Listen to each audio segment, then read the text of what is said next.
एक बार भगवान विष्णु क्षीर सागर में शेषनाग पर विश्राम कर रहे थे। देवी लक्ष्मी उनके सम्मुख ही विराजमान थी। तभी ब्रह्मा जी के साथ अन्य देवता उनके समक्ष पधारे। जय ब्रह्मदेव, हे सच्चिदानंद, हे सृष्टि पालक। पापी रावण से पीड़ित होकर ये पृथ्वी, ऋषि, मुनि, देवता, गंधर्व सब आपकी शरण में आए हैं। इनकी रक्षा कीजिए भगवान। रक्षा कीजिए प्रभु, हमारी रक्षा कीजिए। रक्षा कीजिए प्रभु, हमारी रक्षा कीजिए। पृथ्वी पर सत्य का नाश हो रहा है प्रभु। पृथ्वी पर पाप की शक्तियां बढ़ रही हैं। लंका के राजा रावण ने तीनों लोकों में आतंक फैलाया हुआ है।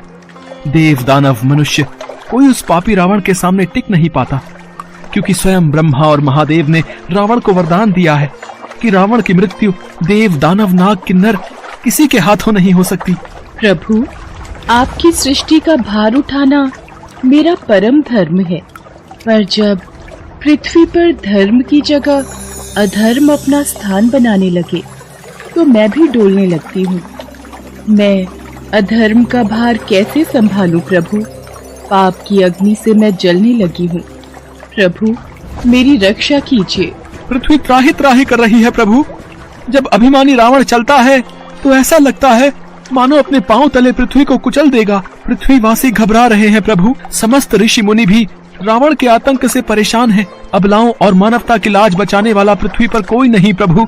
यदि कोई सत्य और धर्म की राह पर चलने के लिए सोचता है तो वह मनुष्य जीवित नहीं रहता। हर प्राणी को पाप के रास्ते पर चलने के लिए विवश किया जा रहा है। जब पाप की शक्ति बढ़ जाए तो पुण्य की शक्ति का जन्म होना आवश्यक है प्रभु। आपके कथन अनुसार जो व्यक्ति परिश्रम, पूजा, पाठ और अच्छे कर्म करेगा उसको आपका आशीर्वाद अवश्य प्राप्त होगा। इसलिए प्राणियों की रक्षा करना आपका कर्तव्य है प्रभु। इक्ष्वाकु वंश के तेजस्वी राजा दशरथ अयोध्या के राजा थे। उनकी 3 पत्नियां कौशल्या, कैकेयी और सुमित्रा थीं। राजा दशरथ के पास धन, वैभव, शौर्य की कोई कमी नहीं थी। उनकी प्रजा भी सभी प्रकार से सुखी थी, पर चिंता का एक कारण यही था कि राजा दशरथ के कोई संतान नहीं थी। वो संतान प्राप्ति की इच्छा से सदैव चिंतित रहते थे। एक बार, महाराज दशरथ, आज सूर्य देवता उत्तरायण में प्रवेश कर रहे हैं। इस शुभ मुहूर्त में अपने कुल देवता से जो भी मांगोगे वो इच्छा पूर्ण होगी। गुरुदेव, आपकी कृपा से हमारे पास धन, वैभव, शौर्य की कोई कमी नहीं है। बस हमें दुख इस बात का है कि हमारे कोई संतान नहीं है। मुझे तो भय है कि कहीं सूर्य वंश का सूर्य दशरथ के साथ ही समाप्त न हो जाए। आप निराश मत होइए राजन। भगवान सूर्य आपकी मनोकामना अवश्य पूरी करेंगे, परंतु उसके लिए पुत्र कामेष्ठी यज्ञ करना होगा। तो फिर गुरुदेव, उसमें देरी क्यों? आप यज्ञ का आयोजन कीजिए। देवी कौशल्या, ये यज्ञ मैं नहीं कर सकता। वेदों के ज्ञाता ऋषि श्रृंग मुनि इस यज्ञ को करवा सकते हैं। वो इसमें अधिक निपुण हैं। तो फिर उनको बुलाइए गुरुदेव और यज्ञ का अनुष्ठान कीजिए। देवी कैकेयी, उसके लिए महाराज दशरथ को स्वयं उनके पास जाना होगा और यज्ञ करने के लिए प्रार्थना करनी होगी। ऋषि वशिष्ठ, मैं आज ही ऋषि शुंग मुनि के आश्रम में जाऊंगा और उनसे विनती करूंगा कि वो मेरी प्रार्थना स्वीकार करें। उसके पश्चात राजा दशरथ नंगे पांव चलकर ऋषि श्रृंग मुनि के आश्रम में पहुँचे और उनसे भव्य यज्ञ कराने की प्रार्थना की। राजा दशरथ की आंखों से आंसुओं की धारा बहने लगी। उनकी प्रार्थना सुनकर ऋषि श्रृंग मुनि ने यज्ञ का आयोजन प्रारंभ किया। यज्ञ शुरू करने के साथ ही राजा दशरथ ने अपनी चतुरंगिनी सेना के साथ श्याम कर्ण नाम का घोड़ा छोड़ दिया।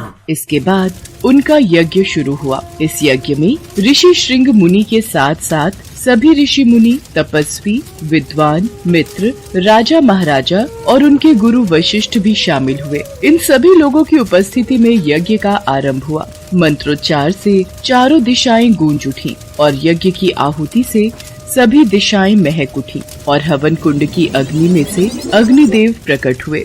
उनके हाथ में खीर का पात्र था। राजन, ये खीर का पात्र लो और इस खीर को अपनी तीनों रानियों में बांट दो।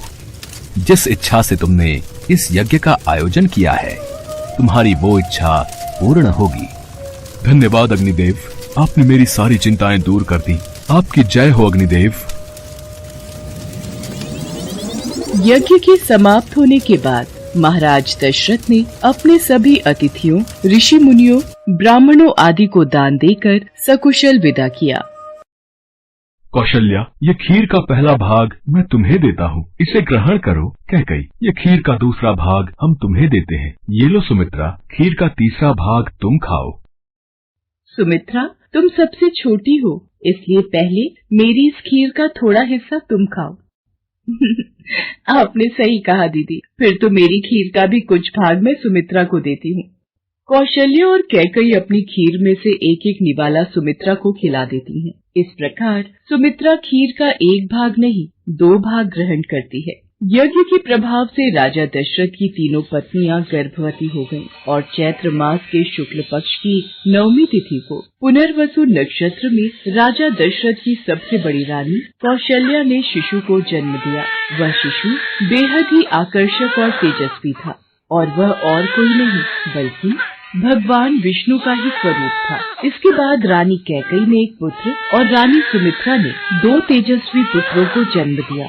4 पुत्रों को पाने के बाद महाराज दशरथ बहुत ही प्रसन्न हो गए और उन्होंने पूरे राज्य में उत्सव मनाया। कुछ समय बाद चारों पुत्रों का नामकरण किया गया। महर्षि वशिष्ठ ने दशरथ जी के बड़े पुत्र का नाम राम, दूसरे का भरत, तीसरे का लक्ष्मण और सबसे छोटे पुत्र का नाम शत्रुघ्न रखा। चारों बालकों की किलकारियों से पूरा महल गूंज उठा। सभी देवी देवता भगवान राम के जन्म दिवस पर आकाश से फूल बरसाने लगे। पूरा संसार भगवान राम का जन्मोत्सव मना रहा था और तभी से चैत्र मास की 9वीं तिथि दिवस को रामनवमी पर्व के रूप में मनाया जाने लगा।